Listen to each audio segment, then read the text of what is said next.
Welcome back. Let's talk about IVF process. This is going to be helpful for those couples who are planning to go through an IVF cycle. IVF stands for in vitro fertilization, where the fertilization is going to happen outside your body, which will be in an embryology lab. So the process can be divided into two halves. The first is going to be making the embryos, and second half is going to be the transfer of embryos into the uterine cavity. So the making of embryos starts right from the second day of your periods. We do an ultrasound, we look at the number of follicles, and then we give an hormonal injection on daily basis as per the requirements, and then we keep a track of follicles and we see how the response is. Once the follicles are going to attain adequate size, we give an injection called trigger injection.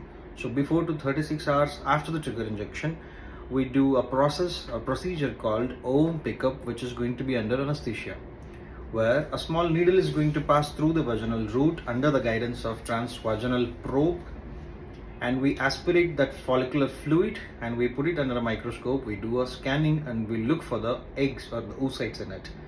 The oocytes are going to be graded, and then the matured oocytes or the matured eggs are going to be injected with sperm, and we check for the fertilization after 24 hours.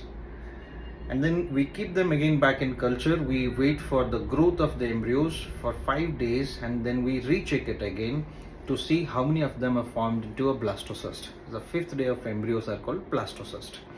Those blastocysts are going to be graded, and good quality or grade 1 blastocyst or grade 1 to 2 blast can be frozen. We do not do the transfer in the same cycle unless it is needed, and then we prepare the endometrial lining in the coming months, and we do the transfer without anesthesia once the inner lining of the uterus has grown adequately.